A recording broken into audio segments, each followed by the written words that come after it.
Hello there. Wow, we're back. It feels like we've been gone for a while. It's been 2 weeks. Wow, there was a lot going on these past 2 weeks. Like this is the time of the year where, you and your brother, the end of the school year is coming and you got these concerts that you're participating in I already and did class trips, That was the last concert in my last trip. Yeah, so we've been gone for a little bit. It's over, Dad. Yeah, but we're back. We're back and we missed you. So thank you so much for joining us. This is Father.Son.Galaxy. Hopefully you haven't forgotten who we are, but just in case you did, You must have amnesia. Go see a doctor. I am Kerwin. This is Keith. If you join us for the first time, welcome. All right. So this was, we didn't plan it this way, but how appropriate, I believe. I didn't get a chance to check Disney Plus, but I think the Indiana Jones films are now available on Disney Plus, right? How cool is that? And we're going to talk about. So apparently Indiana they got some Jones. licensing for Indiana Jones, but not for my boy Spider-Man. Oh, well, I'm sure they're working on that. They got 5 out of the 3 movies on there. For some reason, everyone just kind of skips out on the Amazing Spider-Man 2. Like they put the entire Tobey trilogy, and then they put the Amazing Spider-Man 1, Homecoming, and Venom. Okay. All right. Well, I don't know. I mean, it must be some kind of legal trouble that they're having. But we're here to talk about. Where's Carnage, Far From Home, and that last Indiana Jones movie we're not talking about? Raiders of the Lost Ark. All right. Yeah. Film that came out in 1981. Yes. So as the story goes, this May 25th, 1977, right? That is the day that Star Wars, the original Star Wars, released. Mom's birthday. Yes, right. Steven Spielberg and George Lucas were vacationing in Hawaii, and George wanted to just be away from the noise because he had no idea if Star Wars was going to be a hit. It was grueling filming this movie, so he wanted to get away. He and Spielberg. Turns out on that day, as we know now, Star Wars is a blockbuster.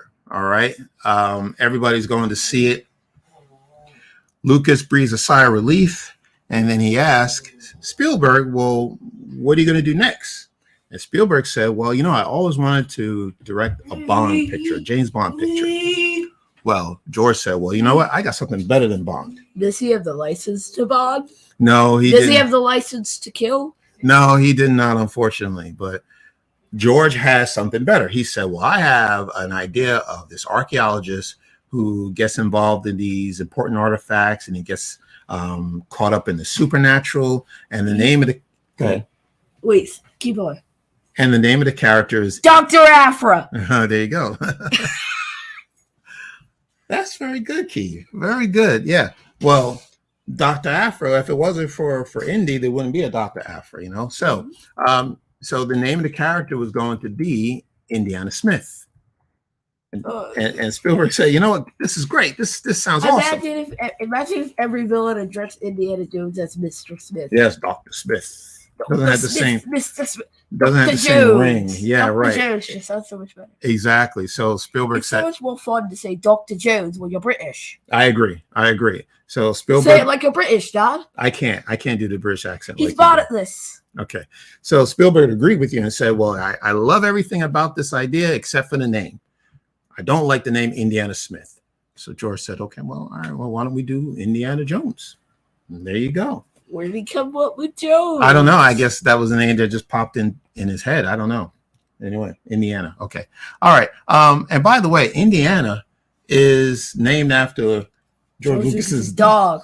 Yes. The same dog that inspired Chewbacca. Exactly. Right. It's a Malamute or a Malamute. I'm not sure how. Why did they call Chewbacca Indiana? Well, that's a good question. I mean, that doesn't sound like a Star Wars name, doesn't it? Indiana. But yeah. No one knew what Star Wars was in 1977, Dad. Well, that's a good point, right? There's no such thing as a Star Wars name. So if you named the guy Indiana, it wouldn't really have made much of a difference. Yeah, I guess you're right. I guess, Chewbacca could have been Indiana. Imagine if the comics not were as cool as Chewbacca, though. Imagine if the comics were Indiana and Han Solo. That would be confusing. So I think they did the right thing. Yes, Keith. There you go. All right, your Lego. Yeah. So that's it. That's the story. And now we have Raiders of the Lost Ark that came out in 1981. So we bought the Lego set from the first movie. It's in the background. Yeah. And as the person who you gotta was move to the side. Yeah. As the person, I don't see it. Yeah, right there. As the person who was here around in 1981, I was very interested in some summer movies that were coming out in 81. And Raiders of the Lost Ark was not one of them because I had no idea what this movie was about. All right. So back in 1981, there were two other movies that I was looking forward to seeing. One was Superman 2, right? The sequel. And the other one was For Your Eyes Only, which is a James Bond movie. Because I'm a James Bond fan, right? Again, had no idea what Indiana Jones, who he was. The only thing that, got my attention was the poster, the awesome poster that came out with, you have this picture of Indy. I didn't know that he was holding a bullwhip. I thought it was a backpack or a knapsack, but that's actually the bullwhip. That does look like a knapsack. Yeah, it does. I thought he was maybe carrying something with his clothes. I don't know. But what? I don't know. What? Hey, I was What? I was young. I didn't know. So what were you for? So he's got a hat and he's got the leather jacket and he's got a satchel or whatever that goes across the shoulder. So this poster was just awesome. And this was he's cool. Yeah, this was designed by an artist named Richard Amsel. I love the poster so much I hung it up in my room. I had one of those, that poster in my bedroom at the time. So I went to see Raiders of the Lost Ark for the first time. And to be honest with you, I don't remember the experience of going. I know I went. I'm sure I saw it in Brooklyn because that's where I was living at the time, but I have no idea where I saw it, when I saw it, who did I see it with, nothing. So really it happened over time as I watched it over and over and over the years that I grew to really love this movie. And it's a classic. All right. So and then, I was, had the pleasure of watching it with you for the first time. So what is, tell me what your overall thoughts of Raiders of the Lost Ark. Honestly, Raiders it started off kind of slow and I'm like, where is this going? And then the action picked up. And when I saw the second movie, I just loved it even more. Yeah. All right. Yeah, you did. We already saw the Temple of Doom. Yeah. But yeah. Now we're on to Crystal Skull. No, not yet. Not quite. No, we'll get there. What's the name of this next third? The third one is The Last Crusade. Yeah. Oh, yeah. We'll get there. The Last Crusade that had two Crusades coming after it. Okay. All right. Let's stay on Raiders. Okay. All right. So now this. And we know Harrison Ford. Well, actually, you may or may not know, Harrison Ford was not their first choice. George Lucas, Spielberg actually went with another actor. Who? And his name was Tom Selleck.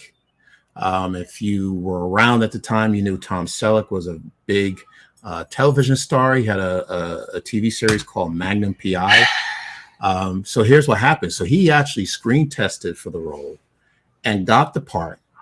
But then the producers of Magnum PI said, well, hey, you're under contract. So you can't do this movie because, you got legal trouble. Right. You got to stay within your contract. If you left, he could have gotten sued or whatever. So he had to turn on the role.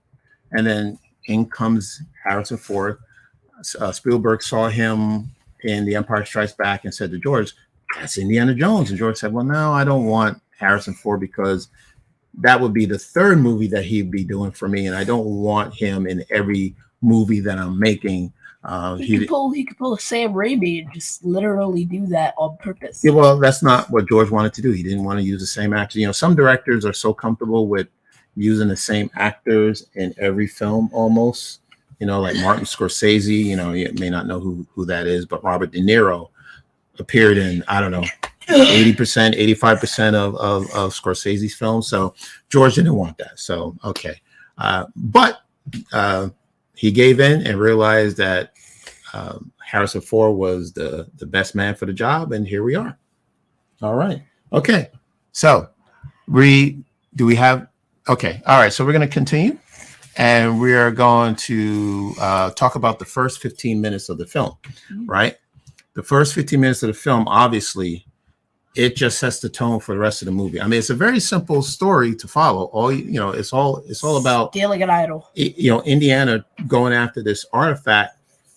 It gets taken away, and he goes after the person who takes it away and try to get that artifact back. That was it. That was the whole movie. So every time he had something that he thought was valuable, it gets taken away by somebody else. Pretty much. Right. Okay. All right. We could talk about the. Let's talk about the first. We talked about the first 15 minutes. Let's talk about the cast. So we have Karen Allen, who played Marion Ravenwood. She was very good. She was the lady who owned the bar when they first met. When you're watching a good movie, when you could tell like action, you can tell a character by what they do. Tell them about who they are by their actions, what they say and what they do. So remember when Indy walked into the bar and she was I knew I'd see you come back into my establishment one day, and he's trying to have a conversation with her about this piece of idol that he's looking for, and she gives him this punch. It's like, pow! It's like this. No, I don't remember that. Okay, all right. I never heard a punch like that before. I mean, the sound effects was just amazing, and it's just something that has stayed with the indie films. I'm sure that didn't hurt. It looked like it did, but it, again, probably stage fight. Ben Burt, who is the sound designer for Star Wars, also designed the sound for Raiders, and that punch was just incredible. And that's the punch that you hear whenever there's a fist fight in any of the indie films. It's the same sound, that punchy sound. It's just wonderful. It's fantastic. All right. So you mean who else uses that punchy sound? Well, I mean, anytime indies like the guys from the Temple of Doom fight with the same intensity as Marion Ravenwood. Pretty much, yes. Right. Yes, exactly. The punch. So Marion hits with the force of an adult person. With exactly. Huge muscles. Well, that's what makes it so memorable, where you didn't expect that she would just wind up and hit him like that, but it's just that's her. That tells us about who she is. She's tough. She's smart. She knocked him out. Yeah, she's an entrepreneur. She owns this bar. So it was pretty cool. That was a great introduction. So Karen Allen. Okay, Q&A. Let's see who we have. All right, Charlie, hype for this. Thank you, Charlie, for joining 100%. us. Yeah, yes, talk about it. Yes.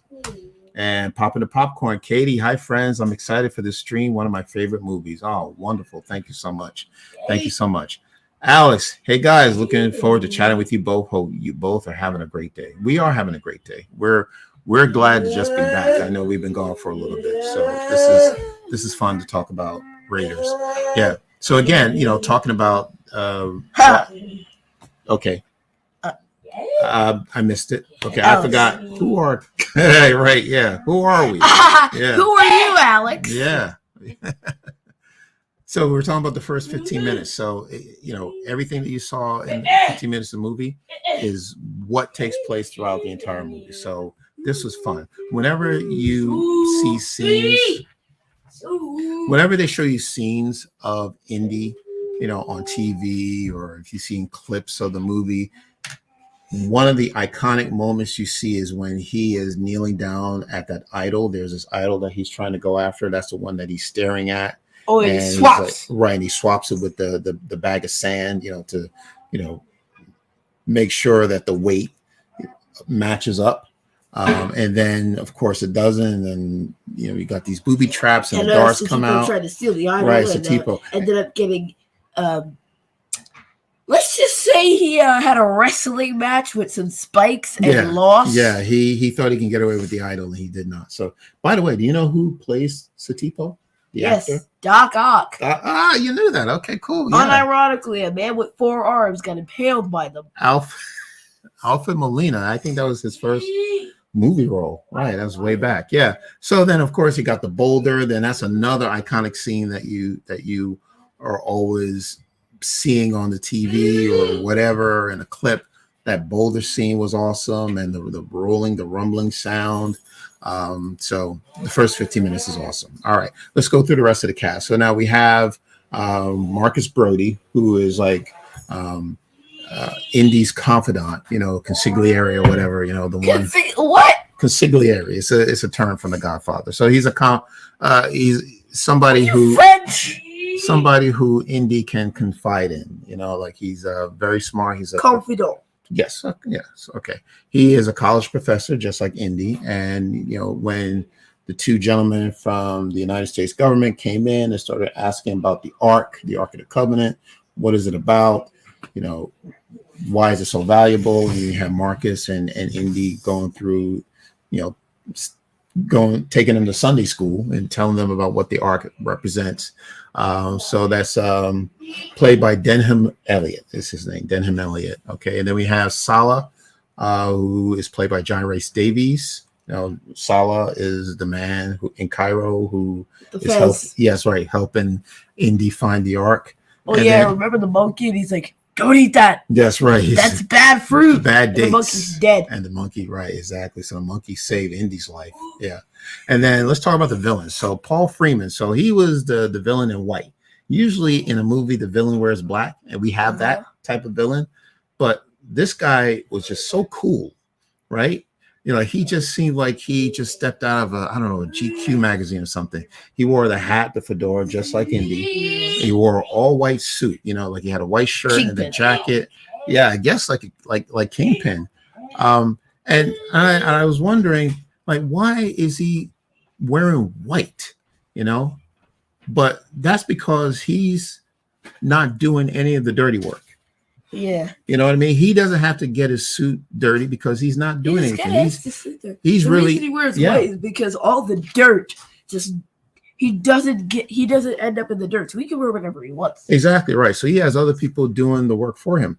Indiana Jones, for example, because Indiana Jones, he's wearing these earthy colors, brown and tan. Yeah, the color of dirt, because he's the one that's always getting dirty.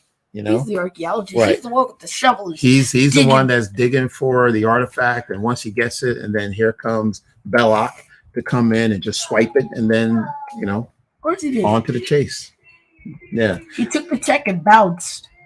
Yes, he did. He took the check and bounced. I like that. That was pretty good. So speaking of the Man in Black, the other villain, Tot. He's the one with the glasses, the round rim glasses, and the black hat and the black suit, very, very, very creepy looking. Yeah, right. He was the one that burned his hand on the staff of Ra, or no, not the staff of Ra, but actually the piece that goes on top of the staff. Yeah, whatever this man did, yeah, he permanently burned his hands. Yes, he did. He did. So that's not going away. All right, so let's talk about some more iconic scenes, like what makes this movie so great and a classic, right? Because there's just so many, it makes up, there's so many moments in the movie that makes up this one big giant adventure that it keeps your attention from beginning to end. There's a lot of explosion. We talk about the basket case or the basket game where, Indy is looking for Marion and he doesn't know which basket she's in. So let me know what you think out there. If you have a favorite scene in the movie, what's your favorite moment? Remember when they melted? Yeah, that's at the end. We're going to get to the end. That was a good moment. That was a good moment. Yeah, we're actually going to talk about that. Another iconic scene is one of my favorites, is when Indy and Marion were able to get out of that well. You remember they were trapped in a well? Yep. And, there were snakes all over the place. That's what that set smelled. Yeah, exactly. And Indy found a way to break open one of the walls and he got out. Using a statue, right? Using a statue, right. And then they're looking to escape on a plane, right? So there's a plane on the runway and Indy goes after the pilot. And once again, just like what the movie's about, Indy is trying to go after something and he's got these obstacles that are getting in the way of getting what he needs, right? So he wants to go take over the plane. So he wants to knock out the pilot, which he doesn't get to because you got this big dude that just comes out of nowhere, say, "Hey, you want to fight?" You know, he didn't really say that, but then you got another fist fight. And so Marion tries to help. She knocks out the pilot, and then she gets locked in the cockpit. And then things just, is like a boulder. Like it just keeps growing and growing. The problems that are happening. I love that.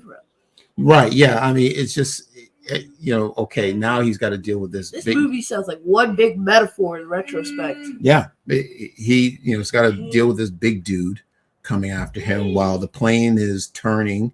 And the wing hits an oil tank. Okay, another problem. And of course, oil. There's going to be an explosion at some point. It's also slippery, right? And Marion has no idea that there's oil on the ground, so she's firing from the firing from the cockpit, and that sparks a fire. And Indy's still getting pummeled, and he's trying to figure out, okay, what am I going to do? And of course, finally, they do get out of it. But I just love the entire scene, how it was created, how it was shot. The music was fantastic. We'll talk more about the music. But that's one of my favorite iconic scenes. So let me know if you have any favorite moments in the film. All right. So we'll just keep going if there are no Q&A. Okay. So then next iconic scene. This is actually my second favorite. All right. This is the truck chase. Now, this was awesome. So now, like I said, Indy's after the Ark. He gets the Ark. The Ark gets taken away by Belloc. So now he has to follow the Ark to get it back, right? So the Ark is placed on this truck. So what does Indy do? He finds a horse to run after the truck. Usually trucks are faster than horses. I don't know. Maybe not. But anyway. Yeah, so you're talking about the same man who rode a horse through a subway? Yeah, well, yeah, that I can't wait to see that. Yeah, so he runs after the truck, and of course he jumps on the truck, and he's knocking out these dudes that are on the truck. And just when you think he's knocked out all of the goons, there's one left who comes in through the window and throws Indy out the window, and he hangs on to the hood ornament, the Mercedes hood ornament. Then he falls underneath, and then you see him going underneath the truck and grabs his whip and comes out from the back and spins around. It's awesome. I mean, it's like a Western. Indiana Jones is defying gravity. Yeah, I mean, it's larger than life. And it doesn't matter that, okay, well, this doesn't happen in real life. This is ridiculous. Of course not. Yeah, but it's awesome to see. And the music sells it, when you got the theme going and the music, that's like maybe a 7-minute segment of the film. That's all music and action. Wonderful. Wonderful. So that's another iconic scene. All right. Yeah. Yes. Okay. And then I will move on to the next iconic scene, which to me is also pretty cool because of the music. So if you notice in the film, the Raiders March, the Indy theme doesn't play throughout, right? They only play like the first few minutes of it. They played at the heroic moments, right? When Indy earns his own theme back, right? But for a short time before it's taken away for another few years. Yeah. Well, there was one moment where he actually, you heard the theme played from beginning to end, right before the B part, like then, all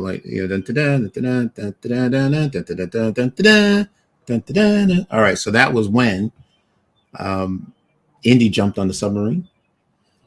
So yes. Right. So the scene when Indy, took the boat and we're going to travel with the Ark to another location. But then the Nazis and their submarine showed up and once again took the Ark back. And then Indy had to go back after the Ark. So he jumped on. So when the captain of the boat was asking, well, does anybody know where Jones is? Where is he? And then one of the crewmen say, oh, there he is over there. And then you hear the heroic music play, it plays throughout. So that was pretty cool when he jumps on the submarine and he goes after the Ark. Once again, that's a lot of swimming to do in those deep waters, but the music sells it. The music was so important in this film. All right, so we got Q&A. Okay. Wow, they almost went with Tom Selleck. Imagine Indiana Jones with a mustache. Yeah, Whoa. how about that? Yeah, yeah. I was actually watching a documentary where Selleck did a screen test. He was actually pretty good. I mean, he wouldn't have been the same Indiana Jones as Harrison Ford, but I think he still would have been. No, you're right. But I think he would have made a great Indy, but he did have the mustache, he was still, he had on the fedora and he had the jacket on. So I thought he did pretty good, but anyway, yeah. All right. Okay. All right. So okay. Charlie, yet again. Yes. One of, go ahead. John Williams doing another masterpiece. Yeah. It's to me, I obviously made one of my top 10 favorite John Williams scores. Raiders of the Lost Ark. Wonderful. Yeah. He does a lot. Charlie, the classic pistol and whip moment where the bad guy swings his sword and Indy just turns and boom. Yes, right. Yeah, I tell this all the time. Mm-hmm. That was ad-lib because Harrison Ford was sick and he didn't want to do this entire sword fight. That's supposed to be like the climactic battle of the movie, but he didn't want to, so he just shot the guy and walked away. Yeah, I heard the same thing. Like he wasn't feeling well and they wanted to just get this shoot over with, and someone recommended, well, just shoot him, Indy, and that's what happened. Yeah. That's smart. Bad guy 101. If you don't feel well and you don't want to fight somebody, just shoot them. Okay. All right. Well, that coming from an 11-year-old. In the movies. Only in the when movies. You're fighting a bad guy. Only in the movies, everyone. Only in the movies. Okay. All right. Oh, that came out wrong. No, that's all right. That's cool. No. We're talking about Raiders. All right. Only in the movie. So I can see somebody taking that clip. Somebody's going to take that out of context. Yeah, right. It's like, like 11-year-old someone just shoot promotes them. Violence. Yeah. This is going to be all over YouTube. Like, right. Like if you don't like somebody, just shoot them. Right, exactly. And that's his quote. All right, so that's going to be on my headstone. No, well, you're going too far. All right, the visual effects. You just mentioned about the visual effects. Let's talk about that. What was I saying? Well, you mentioned that you thought they were pretty cool. Oh yeah. Now, okay. Like when the Nazis blew up.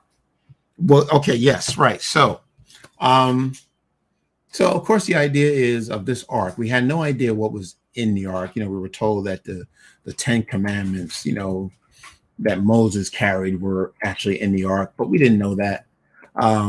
But we got warnings from Brody and Salah saying, no one's has seen this ark. It should not be right. It should not be disturbed. It's not for man to actually know what's inside. But of course, these are the Nazis, and they feel that whatever's inside might make them very powerful. So that's why that's what they thought. Melted. Right. But I'm melting. But Indy was also curious as to what was inside. So, they both sides wanted this ark. All right. For whatever reason, this ark was valuable to both Indy and the Nazis. Okay. So now we get to the end where the Nazis have the ark. Indy threatens to blow up the ark, but Belloc calls his bluff and said, okay, well, you want to know just as much as I do. You want to know what's inside this ark just as much as I do. All right. It was probably for his bettering that the Nazis stole the ark, because, Indy would have kind of melted and the entire franchise would have been over. That's true. That's right. And it would not have been a sequel. Yeah, but there wouldn't have been a Last Crusade. There wasn't really a Last Crusade. Right. So now we get to the end, right, where we actually now get to see what is inside the ark, right? And again, nobody knew what was going to be in there.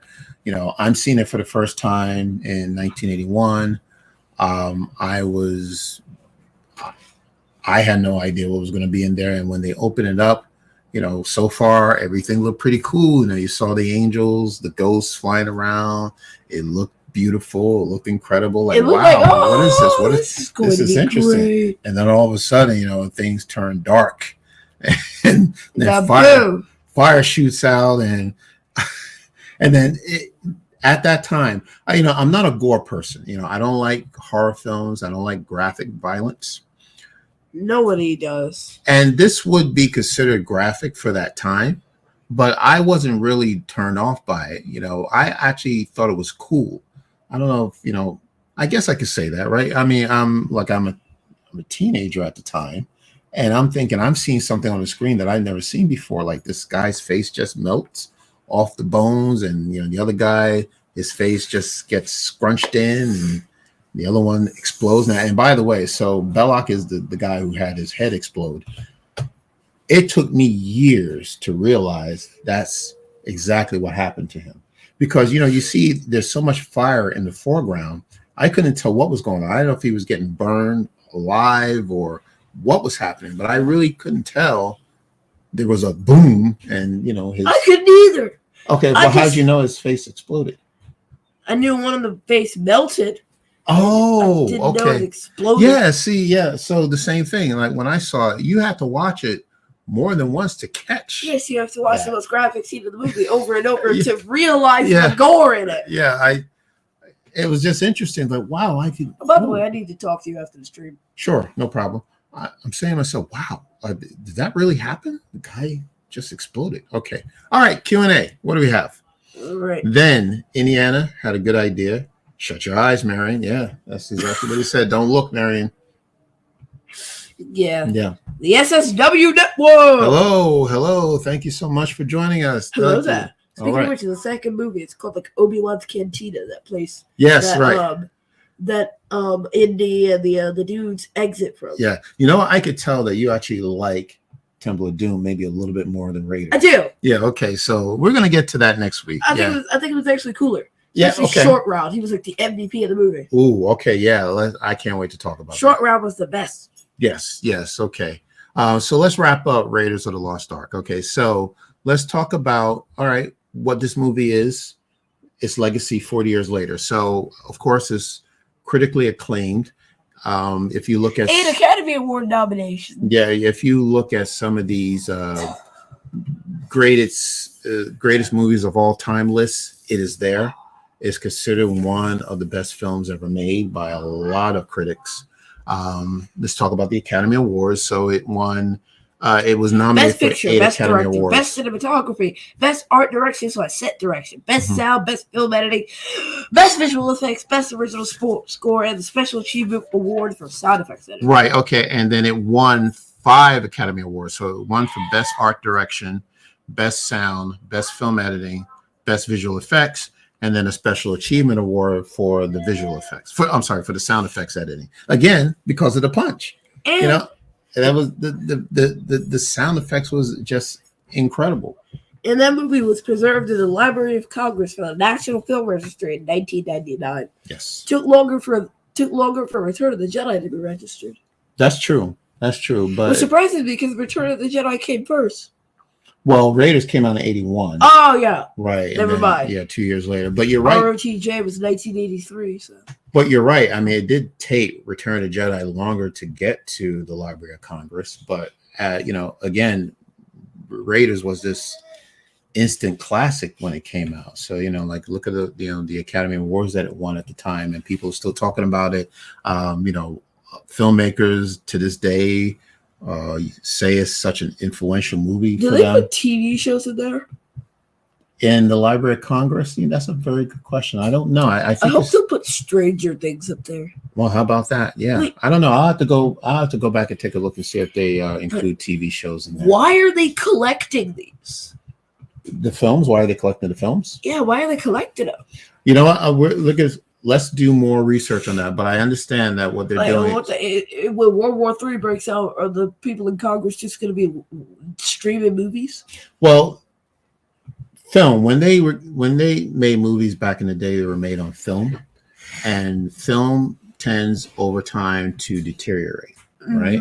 Like a VHS. Yes, right. So these films that are in the Library of Congress, they're guaranteed to never go out of style. How? How? Do they freeze these things? I Do they put them in cryo freeze? Well, you know what? Well, maybe we need to interview Or somebody. it's just like shelves of VHS tapes. gathering dust. We'll have to talk to somebody who works for the Library of Congress to find out exactly what they do to preserve. But hey, that's just a theory. A film theory. Well, there you have it, everyone. Please come on our show, Pat. Okay. All right. Well, I got to reach out to him as well. All right. Q&A. So what do we have? Pretty sure it's a Star Wars fan. Yes. All right. SSW. Hoping to catch you on Saturday. Oh, wow. Will you see us on Sunday? Wait, you're going to be at Fan Expo? Yeah. Please let us know when you're going to. What time? We'll be there. Never mind. Book a hotel. Yes. Let us know when you'll be there. Yeah, absolutely. We'll catch up. Yeah. We'll meet in person. That's wonderful. Yeah. Alex, is it official that Star Wars is the same universe as Indiana Jones? Nah. Indiana Jones takes place on Earth. Yeah. They couldn't link them. Well, I think I know the reason why Alex is asking this question is because, like you just said, you saw Club Obi-Wan in an Indiana Jones film, right? Yeah. So could it be possible that they are in the same universe? No. I mean, I know how Grubhub did the thing with Jimmy Neutron and Right. Apparently Odd Parents where they linked them all and created Grubhub lore. But that's not gonna. I don't think that works, especially because Indiana Jones is so grounded in Earth. Like, if you think about it, everything that they have in the Indiana Jones movies wouldn't work in Star Wars. Like, the fact that it's a bunch of humans concentrated on the same planet. The technology they use is for... This movie literally takes place in 1936. Yes, correct. Like, it's not... They don't have it in galactic numbers. Yeah. Like 52 BBY or something like that. Yeah.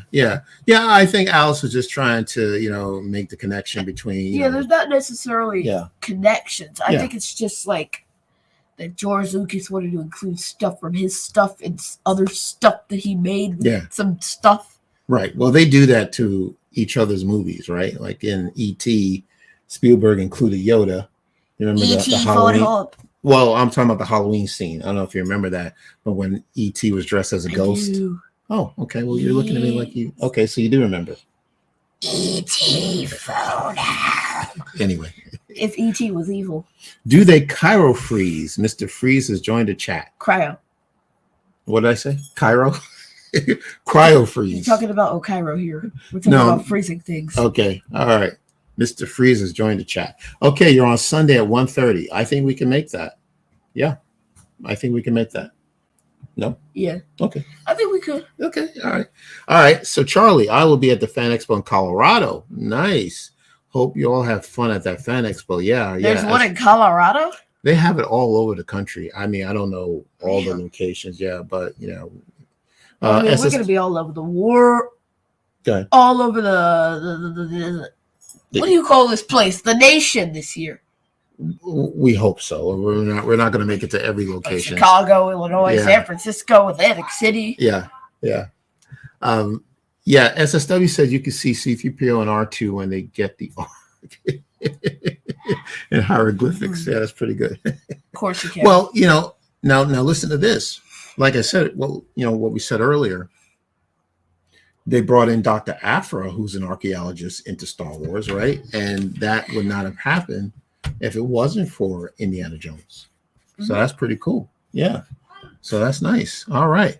So, speaking of, Alex, all over the world, Father-Son multiverse. Ooh, yes, actually, in my room, I store a multidimensional portal generator, which I can just slap on my wrist and I can be like Doctor Strange.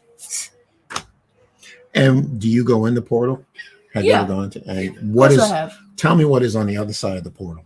Well, actually, I once met Doctor Strange on the other side of the portal. Well, how come you didn't tell me you had a portal so I can go with you? Nah. Oh, okay. All right. We'll take a portal trip after this. It's like that, huh? You want to go visit Spider-Man and fix his universe? Not really, no.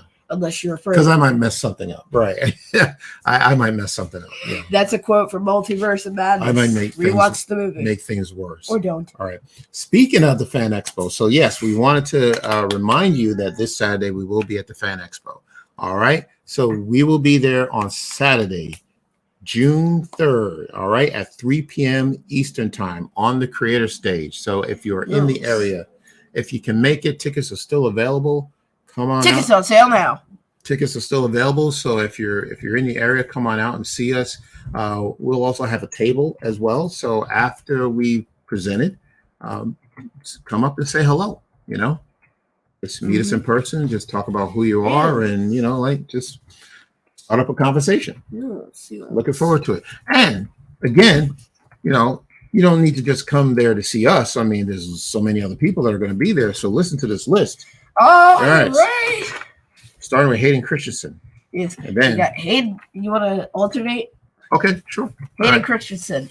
Katie Sackhoff. Giancarlo Esposito. Zachary Levy. Charlie Cox. Vincent D'Onofrio. Christina Ricci. Henry Winkler. John Berthel. Sam Raimi. Sean Astin. The cast of Back to the Future. Cast of Smallville. Stephen Amell and Emily Britt Rickards from Arrow. Joseph Quinn and Grace Van Dien from Stranger Things. And Peter Weller. RoboCop himself will be at That's from like 2008. No, RoboCop is early 80s. I've seen RoboCop. Maybe your mom has seen it too. RoboCop was something else. Was it good? It was something else in a good way. Well, it is, but you remember I just said that I don't like gore. I forgot I saw that movie. That was a graphic film. So that was an R-rated film back in the day. But it's a legendary film. It's a cult classic. What? It's not a big film. Excuse me? A cult classic. Have you never heard that term before? No. Seriously. What do you mean? Well, I'm going to explain it to you. So, do cults play this film as an initiation? It's not considered a big film that a lot of people have seen. It's not considered a classic like a Raiders of the Lost Ark. But the people who have seen it love it. It's very violent. Okay, let me just say that. All right, it's very violent. I'm gonna look up the parrot guy. Yeah, you can go ahead and look up information about it, but you don't have to wait until you're much older to see it. So yes, the Fonz will be there, Alex. Yes, I saw that. Yeah. All right. So then, so next week we will talk about the next Indiana Jones film, which sounds like it's going to be so far your favorite, Indiana Jones and the Temple of Doom. So please come back next Wednesday and we will go over that movie. Very different movie from Raiders of the Lost Ark. I can't wait for the father and son duo that is The Last Crusade. Yeah, right. Yeah, we still have to watch that, but we will. And we also have the Kingdom of the Crystal Skull. And by the time the Dial of Destiny comes out, we will see all 4 films. I think we've timed this perfectly because there's about 4 weeks until the movie comes out. Exactly. Yeah. June's going to be packed, man. We got Across the Spider-Verse. We got a lot of movies in June. We got Dial of Destiny. We got Elemental. You're going to say another movie, but you don't want to say the name. What? Oh, I thought you were going to say Flash. Oh, yes. Yeah, right. Okay. Yeah. Flash. We don't cover DC here. All right. That was thinking of being treasonous and sneaking out to see this movie. It's not treason. It looks good to me. So it looks to like borrow from Charlie, thud. I will not stand for this. That's right. I'll buy that for $1. All right. So I wouldn't. Okay. And tickets are like $1 times 20. Oh, so you didn't get that joke because that was in the movie RoboCop. Yeah. All right. So can we talk about tomorrow's live stream? We have a live stream for tomorrow. We're back. With Chris Ryan. We're not just back. Yeah, we're back. Okay. So tomorrow we're gonna be talking Star Wars, Marvel Comics, The Hidden Empire. All right. And if you recall, this is the 3rd. Ryan's is now spelled with an S. Okay, this is the 3rd chapter of the Kira saga. All right. So Hidden Empire. Why don't they just give her a movie? Why not? Look, let's talk about that when Chris is on tomorrow. Uncle Chris will talk about. Hey, Uncle Chris, maybe he can pull some strings. We need to get a Kira movie. But anyway, you know how I want butter cookies in Star Wars. Yes, you always talk about. What if I made my own Visions short and I put butter cookies in it? You do whatever you want. I mean, that is if Star Wars like taps me to do this for them. Oh, so this will be an official film for Yeah, Lucasfilm? I hope so. Okay, all right. I Well, want to put butter cookies in you it. want to put butter cookies? Oh, okay. So that'll be something that'll be a delicacy that we would see in Star Wars, butter cookies. Yeah. Okay, we can suggest that. Hopefully, I can make my short canon. Right, so and you that can provide a recipe for the butter cookies that will be used in Star Wars. How about that? All right. So made by mom. Check us out on Thursday. All right, Chris Ryans from Baraxton. We can't wait for that one. All right, Keith, where can people find us? Well, you can find us wherever you like to listen to us. I just recently downloaded Spotify and found that my face is on there. So check us out there. Okay. Socials are Facebook, Twitter, and Instagram at Father.Son.Galaxy. Website, Father.Son.Galaxy.com. Our merch store is Father.Son.Galaxy.com. Father.Son.Galaxy.myspreadshop.com. Yes. Patreon page, patreon.com/Father.Son.Galaxy. And please check out our what was I saying? Our channel. Yeah, okay. Our channel. YouTube. We're on a race to 1,000 subs. Race to 1,000. Yes, absolutely. Check it out. We can still do it. For every subscriber, I will get one butter cookie, and we will film ourselves eating them. So we're looking for how many? Like 96 subscribers. All right, between now and the end of June to get to 1,000. For every 10 subs, that's a butter cookie. Oh, okay, good. All right, that's better. Yeah, for every 10 subs. 96 butter cookies is a lot. Okay, all right. So thank you, everyone. We're back. Like I said, we butter cookies. We love doing this. We miss talking to you, so we're glad that you're able to join us. If you didn't join us tonight, you can always listen to us or watch us whenever you want to. All right. Any final Q&A? Yes. I'm Batman. First there's blue milk. Now there's butter cookies. That's right, Alice. We're gonna make it happen. Butter cookies in Star Wars, right? Yes. Hashtag butter cookies in Star Wars. I put out a tweet for that. Yeah. In Kanto, Father-Son Galaxy version, we don't talk about DC. No offense to DC. Look. Hey, they may make a limited amount of offense. Yes, they may make a great Flash movie. So, Charlie, please, yes, I've been waiting for. What's ironic? Yes, Keith. Flash basically screws up the universe in this movie. Okay, and then teams up with his double and one of the best Batman to fix it. Yeah, that's what. And Supergirl. Yes. Yeah, but it's not Arrowverse Supergirl. It's screwed up reality. Okay. Supergirl. All right. Well, you haven't even seen the movie. No, it's screwed up reality Batman, screwed up reality Flash, and screwed up reality Supergirl. And teaming up with the man who screwed up the reality in the first place, Barry Allen. Okay. Well, great movie, June 19th. You'll never know because you're not interested in seeing the Flash. Right there you go. All right, so here we go. Ryan Reynolds Green Lantern in there. That would be a holler. All right, everyone. So we will be back tomorrow once again, and we'll see you again on next Wednesday for Indiana Jones and the Temple of Doom. And Thursday. Yes, I said that already. Yes, so we'll see you again tomorrow. I'm sorry, I've been missing so many beats. That's okay. All right, so until tomorrow, take care, and we will see you again.